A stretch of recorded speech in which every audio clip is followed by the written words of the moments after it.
Nah, apa keagungan bulan Zulhijjah ini? Ya. Rasulullah sallallahu alaihi wasallam dalam sejarah hidupnya, fadilah pertama bulan Zulhijjah adalah menyangkut tentang yaitu hari disempurnakannya agama Islam, ternyata jatuhnya di bulan Zulhijjah. Jadi sempurnanya agama ini, turun ayat yang terakhir yang paling banyak disepakati, yaitu surat Al-Ma'idah ayat 3, Al-yawma akmaltu lakum dinakum, dan seterusnya, yaitu telah kusempurnakan hari ini agama untukmu. Itu sepakat sebahagian besar para ulama terjadi di Haji Wada' bulan Arafah, bulan Zulhijjah, di Padang Arafah atau di Bukit Arafah. Jadi bulan Zulhijjah ini Allah tutup kesempurnaan agama ini di bulan Zulhijjah.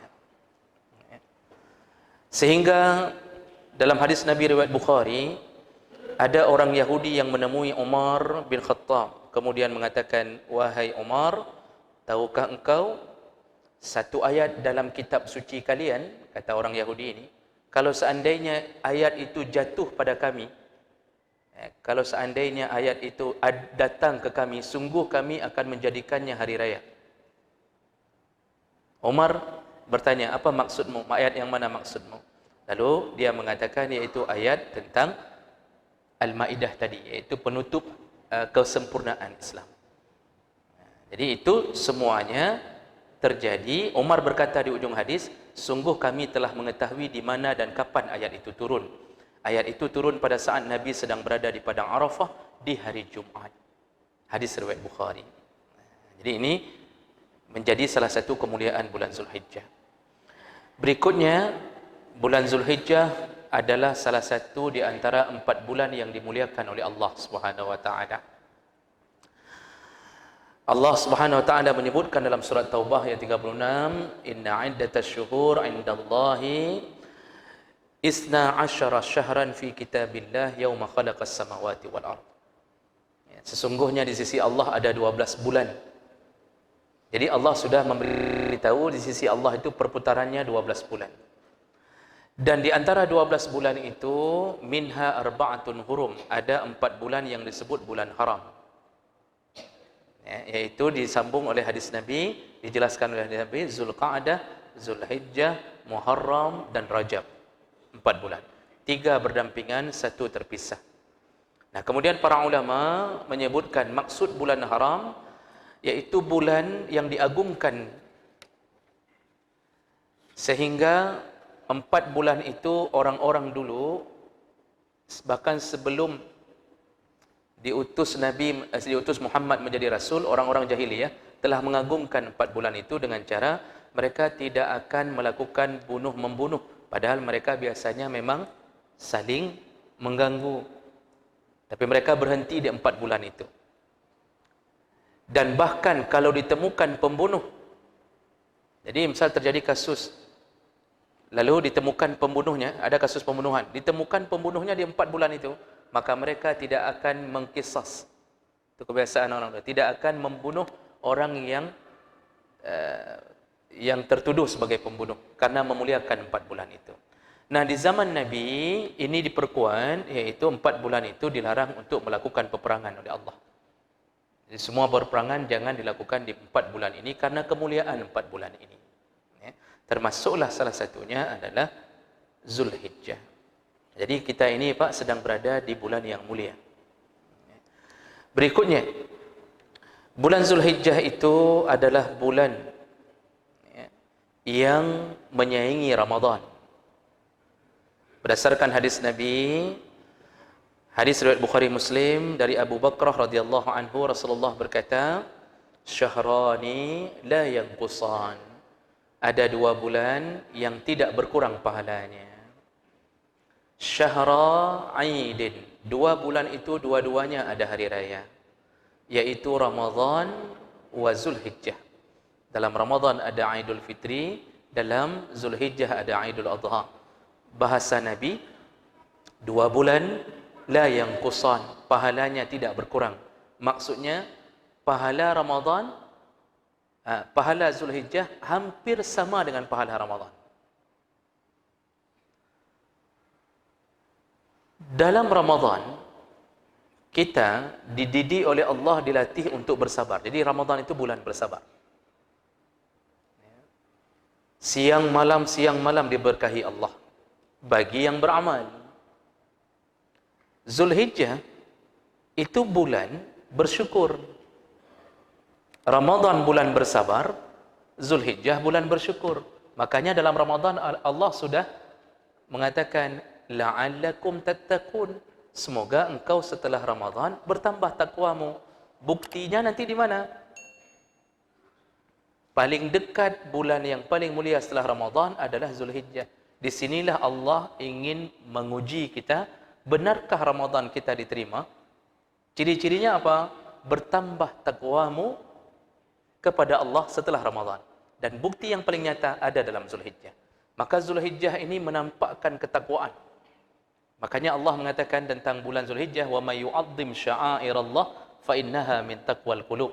Barang siapa yang mensyiarkan syiar-syiar Allah, mengagumkan syiar-syiar Allah, fa innaha min taqwal qulub, maka dia termasuklah ketakwaan hati. Ini ayat ini bicara tentang kemuliaan orang yang berkorban. Jadi dihubungkan dengan ketakwaan Ramadan. Maka tahu dirilah kita seandainya kita tidak ada rencana untuk melakukan amal yang banyak di dalam Zulhijjah ini, berarti menunjukkan ada masalah dengan Ramadan kita. Karena ciri-ciri satu amal diterima Allah bersambung semangat dengan amal kebaikan yang lain. Dalam surah Ar-Rahman ayat 60 disebutkan fahal jazaa'ul ihsan illa al-ihsan. Adakah suatu kebaikan yang telah diterima Allah kecuali pasti Allah berikan kesempatan, Allah ringankan untuk melakukan amal baik yang berikutnya. Jadi ini kuat sekali amalan di Zulhijjah. Dalam Zulhijjah Bapak Ibu, amalan itu berkumpul. Amal badan, amal harta, lalu dikumpulkan sekaligus di saat orang-orang berhaji. Semuanya dilakukan di situ. Amal lisan berkumpul.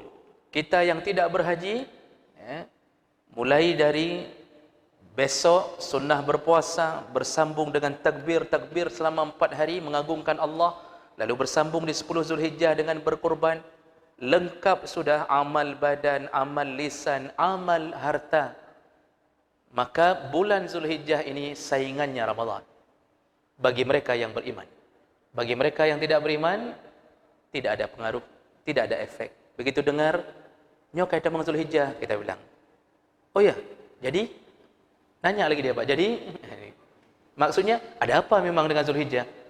Biasa ajalah. Nah, itu orang yang imannya tidak merindukan surga Allah. Bapak Ibu yang dimuliakan Allah Subhanahu wa taala. Kalau Ramadan bulan bersabar, Zulhijjah bulan menampakkan rasa syukur kita kepada Allah. Kita ini prinsip hidup hanya berdiri di atas 2 perkara, sabar dan syukur. Selamatlah kita menuju surga. Sabar kalau diberi ujian oleh Allah. Syukur kalau diberi nikmat oleh Allah. Hidup kita cuma di antara ini saja. Sabar, syukur, sabar, syukur.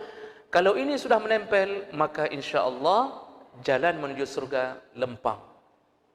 Maka jangan lewatkan Zulhijjah dengan segala kemuliaan yang Allah beri. Jadi, jemaah maka Allah, Zulhijjah tidak berkurang pahalanya dari Ramadan. Artinya, saingan-saingan sedikit di bawah Ramadan. Berikutnya, dalam bulan Zulhijjah, seseorang dituntut, dianjurkan untuk memperbanyak amal saleh. Memperbanyak, Pak. Bukan memulai amal saleh saja. Karena ada orang nunggu-nunggu Zulhijjah untuk memulainya. Di sini memperbanyak amal saleh. Kita sudah melakukan amal saleh. Tapi dalam bulan Zulhijjah disuruh tingkatkan volume untuk melakukan amal tersebut. Dalam hadis Ibnu Abbas radhiyallahu anhu, Rasulullah sallallahu alaihi wasallam berkata, "Ma min ayyam al-amal as-salih fiha ahabbu ila Allah min hadhihi al-ayyam." Yani ayyamul ushr.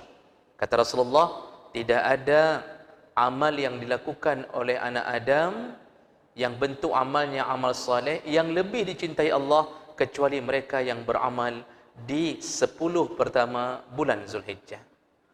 Dia Rasulullah menyebutkan ayyamul usyur. Maksudnya 10 pertama bulan Zulhijjah. Makanya ayat Allah berbunyi wal fajri wa layalin asyr.